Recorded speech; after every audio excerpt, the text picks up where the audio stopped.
नमस्कार। हमारे प्रदेश election committee की आज बैठक हुई है, जिसमें विस्तार से चर्चा हुई। हमारे 3000 से अधिक आवेदन जो आए गए थे, उसमें से हमने पहली बार जिला कांग्रेस कमेटी और ब्लॉक से हमने पैनल मांगे थे। फिर हमारे जो भी प्रदेश इलेक्शन कमेटी के माननीय जो सदस्य हैं, उनको दो जिलों में भेजा गया था। उन्होंने वहाँ के महत्वपूर्ण कार्यकर्ताओं से चर्चा करके अपना पैनल दिया है और आज प्रदेश इलेक्शन कमेटी में उन जिलों के अलावा भी जो प्रदेश इलेक्शन कमेटी के मेंबर साहिबान थे, उन्होंने अपना सुझाव पूरे प्रदेश में जिस भी विधानसभा क्षेत्र में दिया है, उसको सबको सम्मिलित करते हुए सब ने विस्तार से चर्चा करके, और कल 2:30 बजे हमारी स्क्रीनिंग कमेटी की बैठक है, जिसमें गोगई साहब और हम सब भाग लेंगे। उसमें हम जो प्रदेश कांग्रेस कमेटी की तरफ से प्रदेश इलेक्शन कमेटी की राय के मुताबिक, चर्चा के मुताबिक मंथन करके ब्लॉक, जिला और प्रदेश इलेक्शन कमेटी सबके राय को समाहित करते हुए एक डॉक्यूमेंट तैयार करवाया जा रहा है, जिसको हम स्क्रीनिंग कमेटी को देंगे और उसके बाद में स्क्रीनिंग कमेटी चर्चा करके और हमारी केंद्रीय चुनाव समिति में उसको लेकर के जाएगी और उसके बाद में केंद्रीय चुनाव समिति टिकटों का ऐलान करेगी। कितना नाम होगा एक कॉन्स्टिट्यूंसी से कहीं 1, कहीं 2, कहीं 3, कहीं 4, जैसे जैसे जो आवेदन और पैनल्स जो बने हैं, उसके मुताबिक जो नाम महत्वपूर्ण नाम आए हैं, वो हम स्क्रीनिंग कमेटी को हम देंगे। नहीं, कोई प्रस्ताव पारित नहीं हुआ है। पूरा पैनल बन रहा है और पैनल हमारा जो है वो स्क्रीनिंग कमेटी को कल जाएगा। जब भी केंद्रीय चुनाव समिति की डेट डिक्लेयर होगी, आपको सबसे पहले बताया जाएगा दाइन साहब, और उसके बाद में दूसरों को बताया जाएगा, और उसके बाद में केंद्रीय चुनाव समिति जो है वो अपनी कार्रवाई करेगी। हमारा उसमें कोई डेट बताने का कायदा नहीं। ये विरोध जो चल रहा है अलग-अलग विधानसभाओं से, किसी का विरोध नहीं है, किसी का विरोध नहीं है। टिकट मांगने वाला टिकट मांगता है, अपनी बात करता है, और टिकट एक को मिलता है, एक को ही मिलेगा। सबको अपनी अपनी बात कहने का अधिकार है। हम सब लोगों से मिल रहे हैं, सुन रहे हैं। जो भी कार्यकर्ता कांग्रेस का है, वो आराम से, इत्मीनान से अपनी बात काफ़ी दिनों से कह रहा है। प्रदेश इलेक्शन कमेटी के जो मेंबर साहिबान, उनको भी कहा है। स्क्रीनिंग कमेटी ने भी यहाँ पर हर एक नेता से चर्चा की है। आज भी खुला हुआ मंच है, कोई दिक्कत नहीं है। कोई अपनी बात कहेगा, हम सुनेंगे, और जो उचित बात होगी वो स्क्रीनिंग कमेटी में हम लोग कहेंगे। वो जो लोकसभा वाइज ऑब्जर्वर्स हैं, वो अपनी अलग अपनी कार्रवाई कर रहे हैं। इससे प्रदेश इलेक्शन कमेटी का कोई वास्ता नहीं है। सर, डैमेज जो टिकट वितरण के बाद डैमेज कंट्रोल को रोकने के लिए क्या रणनीति कांग्रेस की? वो हमने कमेटियां बनाई हैं कि किस तरीके से कौन कौन नेता आएंगे, कौन कौन उनको किस किस एरिया में भेजना है, क्या स्टार प्रचारक कौन कौन होंगे, उसका भी हम लोग एक्सरसाइज कर रहे हैं। डैमेज कंट्रोल का भी कर रहे हैं, फार्म भराने का भी कर रहे हैं, और जिले वाइज हमने समन्वय समितियां बनाई हैं जो जिले की तमाम बातों के ऊपर नज़र रखेगी। वो कमेटी बैठक करके अगर हमसे कोई राय लेना चाहेगी, कोई हमसे सहायता लेना चाहेगी, तो वो सब चीज़ें हमारी पूरी प्लान वे में तैयार है। बीजेपी में जो विरोध हो रहा है, उससे आपकी उम्मीदें थोड़ी और ज़्यादा बढ़ गई होंगी? नहीं, उम्मीदें तो पहले से ही बढ़ी हुई है हमारी। उनसे क्या है हमारा? हम तो 101% कांग्रेस की सरकार रिपीट हो रही है। बीजेपी ने आखिरी दाव चल दिया। आखिरी दाव ये था कि जो 10 साल से या 5 साल से जो एमपी फेल हो गए थे, कोई काम नहीं किया, उनको यहाँ पर उतार करके उन्होंने ये साबित कर दिया कि लोकसभा में जिसने काम नहीं किया उसको दिया है, तो उनके तो चांस वैसे ही 0 हो गए। तो वो तो जीतने वाले हैं नहीं, वरना कोई होता है एमपी। और आपने देखा है कहीं कि इस तरीके से ऊपर से बड़े बड़े नाम आकर के फिर नीचे, अब ये सरपंच या पंचायत समिति का मेंबर भी इनको लड़ाए नहीं लड़ाए वो तो इनको सोचना है। तो क्या आपके जो संसद में जो सांसदियों में जो आपने उतारे हैं आपकी पार्टी, उनको टिकट नहीं मिलेगा? हमने कहाँ उतारे हैं? हमने तो हमारा जो स्क्रीनिंग कमेटी को कल पहले देंगे फिर तय होगा। हमारा तो एक भी टिकट तय नहीं है, मेरा भी नहीं तय है। चौटासरा जी, अलायंस की बात है, अब समय नजदीक आ चुका है, तो अलायंस के लिए अलायंस का काम पार्टी हाईकमान और हमारे प्रभारी ये सब देखते हैं, तो उसके ऊपर मैं कोई टिप्पणी नहीं कर सकता। सर्वे की बात कही जा रही थी, कितनी भूमिका रहेगी? सारी बात पीसी की मीटिंग की आपको ब्रीफ कर दी गई। मैं समझता हूँ पहली बार हुआ है बहुत लंबे अरसे बाद में जब प्रदेश कांग्रेस कमेटी के अध्यक्ष जी ने तमाम पीसी सदस्यों को ये जिम्मेदारी दी कि आप लोग खुद जाके असेसमेंट करें जिलों के अंदर। उनका असेसमेंट आ गया, उनको ये छूट दे दी गई। और उसके अलावा भी जो भी राजस्थान में विधानसभा क्षेत्र है उसमें कोई राय देना चाहे वो भी दे सकते हैं आप लोग। तो बहुत स्मूथली तरीके से मैं समझता हूँ कि पूरा प्रोसेस चल रहा है, स्मूथली तरीके से पूरा प्रोसेस चल रहा है। और जैसा भी आप कह रहे थे लोकसभा के या जो सेक्रेटरी आए हुए हैं वो दौरे कर रहे हैं, उनके अलग फीडबैक मिलेगा। नंबर 3 जो सर्वे किए जाते हैं एजेंसी द्वारा वो अलग काम चल रहा है। तो मैं समझता हूँ कि ओवरऑल जो है स्क्रीनिंग कमेटी जब बैठेगी तो वो सब बातें ध्यान रख कर फैसला करेगी। उसके बाद सीसी बैठनी है, वो अध्यक्ष जी बता देंगे तारीख आपको जब होगी तब, तो उसके बाद वो वहाँ पे ठप्पा लगेगा। तो कांग्रेस में बहुत ही स्मूथली सब काम चल रहा है और जो उत्साह है लोगों के अंदर वो आपके सामने है। आप किसी गांव में चले जाओ, किसी भी गांव में किसी को पूछ लीजिए आप यहाँ पे आम लोगों को, तो वो ये कहेंगे कि सरकार के खिलाफ में कोई एंटी इनकम्बेंसी नहीं है, मतलब सरकार के विरोध में कोई लहर नहीं है। सबसे बड़ा पॉइंट आज राजस्थान के अंदर ये है सारी स्कीमों को लोग वेलकम कर रहे हैं। सरकार विरोधी लहर जो होती है, जहाँ सरकारें चलती है वहाँ लहर होती है थोड़ी बहुत। ये पहला राज्य राजस्थान है जहाँ पर कोई सत्ता विरोधी लहर नहीं चल रही है। और जब मैं ये कह रहा हूँ सोच समझ के कह रहा हूँ, किसी को पूछ लीजिए आप तो आपको सब एक स्वर में कहेंगे। ये हमारा प्लस पॉइंट है और मैं उम्मीद करता हूँ इसी रूप में हम आगे बढ़ेंगे तो कामयाब हो जाएंगे। सर, एक आरकेसी मेंबर की नियुक्ति की बात चल रही है, तो आपने ट्वीट भी किया है इसको लेकर, तो क्या सर? देखिए वो मैंने ट्वीट किया वही बात है, क्योंकि देखिए पेपर आउट बड़े बदनामी वाली बात होती है। गुजरात में भी हो रहे हैं, यूपी में हो रहे हैं, अधिकांश राज्यों में पेपर आउट हो रहे हैं, आर्मी के अंदर हो गए, या जुडिशरी में हाईकोर्ट के एग्जाम हो रहे तो वो रोकने पड़े। ये चिंता विषय सबके लिए होना चाहिए, सोसाइटी के लिए होना चाहिए, समाज के लिए होना चाहिए। जो छात्र मेहनत करते हैं और जब मौका लगता है तो मालूम पड़ता है कि आप पेपर लीक हो गया, क्या बीतती हुई उसके ऊपर आप समझ सकते हैं। कोचिंग में जाते बच्चे बेचारे, उनकी क्या स्थिति बनती है, ये चिंता वाली बात थी। तो हम लोग जानबूझ के सोचे थे इस बार कोई ऐसे लोग लें जिससे एक मैसेज भी जाए कि वास्तव में पेपर लीक नहीं होना चाहिए किसी कीमत पर। और इसीलिए हमने तय किया भी कोई रिटायर्ड आर्मी के लोग हैं। पहले आपको मालूम होगा कि एक मिस्टर M.K. कुमावत थे, एडिशनल सेक्रेटरी थे होम मिनिस्ट्री के अंदर, DG पुलिस थे आंध्र प्रदेश के अंदर, राजस्थान के रहने वाले थे, उनको हमने चेयरमैन बनाया था। ऐसे कई प्रयोग हमने किए हैं। इस बार भी हमने देखा कि कोई आर्मी बैकग्राउंड को लेंगे तो ज़्यादा ठीक रहेगा। सबऑर्डिनेट जो सिविल बोर्ड है उसमें हमने आर्मी के जो थे मिस्टर नाम भूल गया मैं, आलोक राज, मैं उनको जानता नहीं था, मैं बिल्कुल नहीं जानता था, उनको जानता था, इस केसी नहीं जानता था। केसी जी जरूर आए थे एक बार टिकट की मांग करने, मकराना से आए थे। अभी तैयारी बताई था, ये मेरी तैयारी यही है, तो मैंने बात उनकी सुन ली, बस इतनी हमारी परिचय था। ना तो उन्होंने खुद ने मांग करी RSPC की, दोनों ने, ना किसी सिफारिश करी।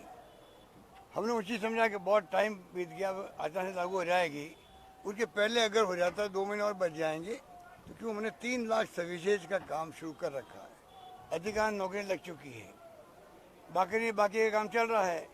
तो हमारे 2 महीने की चुनाव की दंगल के अंदर और लोग सफ़र क्यों करें, ये सोच के हमने नाम को पुटअप किया, माननीय राज्यपाल महोदय ने अप्रूव कर दिया और वो बना दिए गए। बाद में मालूम पड़ा कि जो उनके जो ट्वीट थे या जो उनका जो उन्होंने वीडियो वायरल किया, बहुत दुख हुआ, बहुत धक्का लगा। मैं आज भी आहत हूँ कि एक आर्मी का 22 साल का सर्विस किया हुआ आदमी, आर्मी का कोई व्यक्ति होता है ना, वो देश प्रेम की भावना रखता है, देश के लिए मर मिटने को तैयार रहते हैं, उसके लिए जाति धर्म वर्ग सब पीछे हो जाते हैं। आर्मी वही लोग जाते हैं। वो व्यक्ति अगर मान लो रिटायरमेंट के बाद में अगर अपनी जाति के साथ में बातचीत करे तो थोड़ा संयम बरतना चाहिए था। ट्वीट करे कोई जाति के खिलाफ में, किसी व्यक्ति के खिलाफ में, वो कतई स्वीकार नहीं हो सकता है। इसलिए मैंने आज कंडेम भी किया उसको, मैंने कंडेम भी किया है। अनफॉर्चुनेट भी है, दुखद भी है, ऐसा होना नहीं चाहिए था। क्योंकि आरपीएस मेंबर बन गए हो तो मुझसे भी तो मिले भी नहीं है, कटती कॉल भी नहीं हो पाई है। हमने प्रयास किया भाई उनसे वापस बुला के बातचीत करें, पर वो अभी आ नहीं रहे हैं। तो अनफॉर्चुनेट घटना हो गई और मेरे से हुई है। मैंने ही जो जानबूझ करके आर्मी के बैकग्राउंड के लोगों लेने के लिए मैंने ही जो बायोडाटा थे उसके अकॉर्डिंग टू, और थोड़ा लालच भी था कि हमारी एक सीट मकान खराब क्यों हो। तो चलो बैकग्राउंड अच्छा है, जो लिखा हुआ था वो 22 साल की सर्विस है, हमने नाम रिकमेंड कर दिया और वो घोषित हो गया। उसका बहुत दुख है, हम लोगों को आज भी दुख है। डिजाइन बॉक्स पर भी आरोप लग रहे हैं कि उन्होंने जो सरकार के जो कार्यक्रमों के जो डाटा, ये हमारे पार्टी के अंदरूनी मामले हैं। हम कभी मीडिया के अंदरूनी मामले नहीं पूछते हैं कि आपके वहाँ क्या हो रहा है। सैंक्शन के अंदर बट कुछ लोकल एमएलए के खिलाफ के एंटी इंकम्बेंसी की खबर आ रहे हैं, गवर्नमेंट के खिलाफ ओवरऑल नहीं है, बट एमएलए के खिलाफ एंटी इंकम्बेंसी का। देश में कहाँ पर चुनाव हो और लोकल एमएलए के खिलाफ में कोई कमेंट नहीं हो, बता दीजिए आप। जो सीधा जनता जुड़ा रहता है उसके खिलाफ में सच्चाई भी हो सकती है, अफवाह भी हो सकती है और उसके खिलाफ षड्यंत्र भी हो सकता है। ये चलता रहता है। अल्टीमेटली जब क्षण के बाद जाएगी और जहाँ देखेंगे भाई जीतने वाला उम्मीदवार है, उसके अकॉर्डिंग टू हाईकमांड फैसला करेगी, वो हम सबको मंजूर होगा। सर, किरोड़िया में 500 करोड़ रुपए लोकर्स में, प्राइवेट लोकर्स में 500 रुपए होने के आरोप लगाए। अभी शाम को आईटी की वहाँ रेड भी हुई। देखिए, ये मिली भगत है केंद्र सरकार की और गौरी मीणा जी की। उनको पूरा गाइड करते हैं वो लोग, कहाँ सरकार की बदनामी कैसे हो स्टेट के अंदर। अब लॉकर किसके हैं, क्या हमें क्या मतलब उनसे। वो मीडिया को लेके चले गए, मैंने सुना धरना दे दिया। ये उनकी फितरत है, वो अपनी ज़िंदगी भर ही काम करते गए हैं किस प्रकार न्यूज़ में रह जाए। ईडी के दफ्तर में वो जाते हैं, उनके आदमी जाते हैं, ईडी को वो भड़काते हैं, जाके झूठी सच्ची शिकायतें करते हैं। ईडी को मौका मिलता है जाके हम लोग कोई कार्रवाई करें। ये बराबर खबरें आती रहती उनके बारे में कोई नई बात हमारे लिए नहीं है।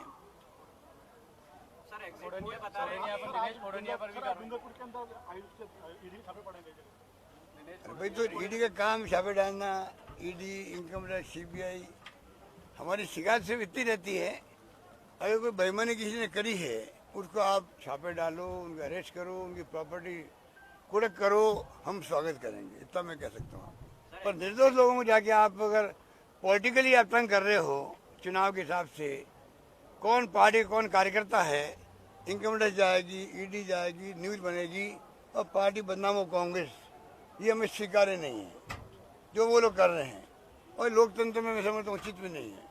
सर, चुनाव पर भी असर पड़ेगा इन तमाम मुद्दों का? पेपर कोई नहीं पड़ने वाला। इस बार जनता ने माइंड बना लिया है। कर्नाटक में मोदी जी ने आप देख ली क्या कहने का, बजरंग बली को लेके आ गए। तो जनता जी समझदार है, सब समझती है कि वास्तव में हकीकत क्या है।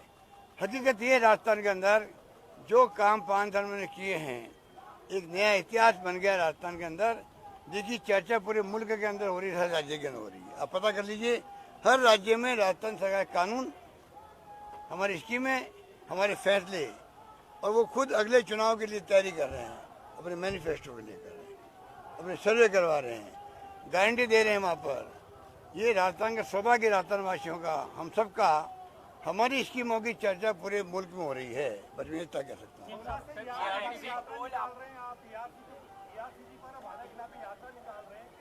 हमारी यात्रा देखिए, आप पहले अध्यक्ष कह चुके हैं, हम मीटिंग के माध्यम से यात्रा कर रहे हैं, पूरे राजस्थान के अंदर करेंगे। शुरुआत कर रहे हैं चुनाव कैंपेन की, वो कर रहे हैं ईस्टर्न राजस्थान में, जिसमें 13 जिले आते हैं। शुरुआत हो रही है 16 तारीख को।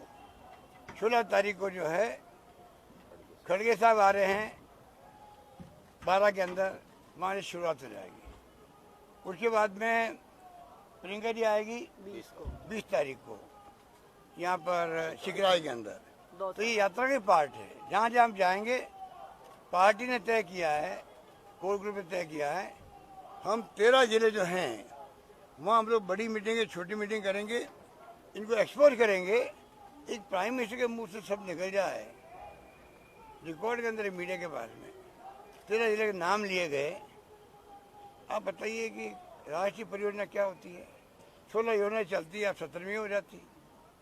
90-10 का रेशियो में पैसा मिलता है राजस्थान को, योजना जल्दी पूरी होती, सिंचाई भी होती, पानी की संकट कम होता। उसको रोड़े अटकाया गया 5 साल तक, क्योंकि हमने उस योजना को बंद नहीं किया। हम बंद करते वो बदनाम करते हमें, हमने तो कहा नहीं, पुरानी सरकार योजना है, इसको हम आगे बढ़ाएंगे। और आप देख लो एलोकेशन कर रहे हैं हम लोग, 14,000 करोड़ तो इस बार किया हम लोगों ने। उन्होंने रिफाइनरी बंद कर दी, मेट्रो बंद कर दी पीटी सरकार ने, हम ये काम नहीं करते। उसके बाद में भी जो रवैया है इस सरकार का, तो आप सोच सकते हो कि ये सरकार चाहती क्या है एक स्टेट के साथ में, और वही मंत्री हमारे यहाँ का। उसके बाद में उनको संकोच ही नहीं है, शर्म भी नहीं है कि लोग क्या सोचते होंगे मेरे बारे में। यहाँ का मंत्री पानी का विभाग बहुत इंपॉर्टेंट विभाग है, कैबिनेट मंत्री है, उनको एहसास होना चाहिए मैं किस पद पे बैठा हुआ हूँ। उस ढंग से उनको बिहेव करना चाहिए था, प्रधानमंत्री को कन्विंस करना चाहिए था, वादा याद रहना चाहिए था। बल्कि उन्होंने कह दिया प्रधानमंत्री के मुंह से ये सब निकले ही नहीं है, मैं इस्तीफा दे दूंगा राजनीति से। जब महेश जोशी जी हमारे पीएनडी मंत्री ने कहा कि प्रधानमंत्री वादा निभाए, वहीं जाके माइक पे वापस खड़े हुए और ये कहा बिल्कुल झूठ बोल रहे हो आप, पीएम ने कहा ही नहीं, मैं खुद मीटिंग मौजूद था। अगर पीएम ने एक शब्द कहा होगा तो मैं इस्तीफा दे दूंगा राजनीति से। क्या हुआ उसके इस्तीफे का? इतनी बड़ी योजना हमारी बर्बाद कर दिया उसको। राज्यों में सीमित साधन होते हैं, कुछ भी कर लो बोलिए आप, तब भी हम हिम्मत नहीं हार रहे हैं, ये मैं कह सकता हूँ। बड़े नेताओं को बड़े नेताओं के सामने बीजेपी बड़े नेता उतार रही है, आपके सामने भी कोई बड़ा नेता लाने की तैयारी? बड़े नहीं, छोटे हारे हुए, रिजेक्ट किए हुए मेरे सामने आए ना सुभाष जी मेरिया, ये देखिए 9 में रिजेक्ट हुए थे, आज तक पटड़ी गाड़ी पे नहीं आई वापस। अब तो मैरिया जी आए, हार के गए, और हारने के बाद में कहाँ गए? कांग्रेस में आ गए। अब पूछो इनका ईमान धर्म क्या है? जो आदमी हारा, केंद्रीय मंत्री था, चुनाव लड़ा हमारे अध्यक्ष के खिलाफ में, चुनाव हारने के बाद में जो केंद्रीय मंत्री रह चुका वही पार्टी में, उनको थोड़ी बहुत शर्म भी आनी चाहिए कि मैं क्यों पार्टी बदलूं, क्यों तो बदली, क्यों हमारे साथ में आए, क्यों इलेक्शन लड़ा और फिर वापस चले गए। ऐसे लोगों को जनता समझती है, व्यापारी हैं ये। एक्सपोर्ट हो गए ये लोग, तो कहाँ लाभ मिल सकता है वो ढंग जाने वाले लोग हैं। कुछ मंत्री और कांग्रेस के नेता हमारे संपर्क में हैं और आएंगे भी। सब अफवाहें हैं। ये हमें उसकी हम चिंता नहीं करते हैं, हम तो आए उसका स्वागत है, जाए उसका स्वागत है। मेरी सोच ये है भाई क्योंकि जाना है जाए वो, हमें क्या, हम क्या कह सकते हैं उनको, कैसे रोक सकते हैं बताओ उनको? लोभ लालच हम देते नहीं उनकी तरह। वो जिस प्रकार हॉर्स ट्रेडिंग करते हैं, सरकारें गिराते हैं, कर्नाटक में, महाराष्ट्र के अंदर, मध्य प्रदेश के अंदर राशन दालों की गली नहीं, ये तो हुआ और क्या हुआ? आज हम यहाँ खड़े हैं आपके सामने, अगर सरकार गिर जाती है हमारी तो ना यहाँ आप आते ना मैं यहाँ आता, ना अध्यक्ष यहाँ होते। आप सोच सकते हो लोकतंत्र की हत्या करने वाले लोग ये हैं, ये क्या बात करेंगे? एमपी में उतार रहे हैं, अरे इनको खुद को इतने घबराहट है, बुखला गए हैं कि टारगेट कर करके खड़े कर रहे हैं एमपीओं को। एमपी ने खुद ने काम किया कि पूछो 25 एमपी जितना बड़ी बात होती है, देखिए हम भी मानते इस बात को, हम नहीं कामयाब हुआ है। 25 सीटों पर जनता ने इन पे विश्वास किया, 25 लोगों का कॉन्ट्रीब्यूशन बता ही रहा क्या हुआ। एक बार ERCP को लेके चले जाते सब मिलकर के पीएम के पास में, तो क्या पीएम मना कर सकते थे इनको? सर ये बीजेपी से लोग आपसे संपर्क में बता रहे हैं, ये सही है क्या? इसको सीट नहीं है। वो भी ये जो विघटन का समय है वो दिन रात दिलाएंगे। सरकार विरोधी कुछ नेताओं ने कदम उठाए, उन नेताओं को वो आड़े आएगा अब टिकट? देखिए अभी तो कोई आड़े आड़े कुछ नहीं आएगा। Only one criteria, winnability. अब 5 साल में क्या हुआ क्या नहीं हुआ, हर पार्टी में छोटी मोटी घटना होती रहती है, छोटी भी होती है मोटी भी होती है।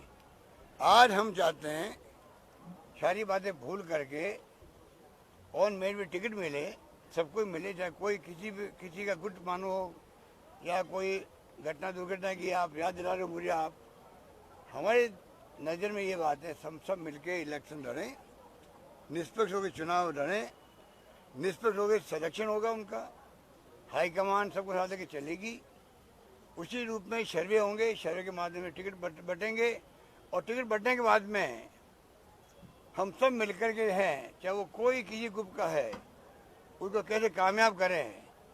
वो कामयाब होंगे तभी तो सरकार हमारी बनेगी, हमें कोई भ्रम नहीं। देखिए हम चाहते हैं जनता के बीच जाएंगे हम लोग, और जनता में जो आज ज्ञान और जहन में घुस गई बात, इस सरकार ने हमारे लिए काम किया है। मैं समझता हूँ इस बार जनता का आशीर्वाद हमें मिलेगा। आपसे चर्चा है कि आप चौबू से टिकट लड़ रहे हैं, चर्चा चल रही है कि आप चौबू से हम 2 सीटों से चुनाव लड़ सकते हैं, जोधपुर के साथ दूसरी सीट से भी चुनाव। पता नहीं, आप सुनता तो मैं सुनता रहता हूँ। डॉक्टर सर जी, ये बीजेपी का टिकट कुछ लोगों को दिया नहीं, आप लोगों के संपर्क में है क्या? कुछ लोग बीजेपी वाले आपसे संपर्क में बता रहे हैं। सारे ही हैं, राज कांग्रेस का आ रहा है तो वहाँ लड़ कौन रहा है। इतनी मशक्कत के बाद में 41 नाम तय किए, वो भी 10 दिन तक लिए बैठे रहे, और अब जो हाल हो रहा है सड़कों पे और कार्यालय में वो आप देख रहे हो, तो ये तो मामला फैल हो गया है। लास्ट सवाल है सर, माइनॉरिटी कांग्रेस को वोट देती है, लेकिन 2008 के चुनाव में 17 टिकट मिले, फिर 13 के अंदर 16 थोड़ा इंतजार कीजिए। थैंक यू, नमस्कार।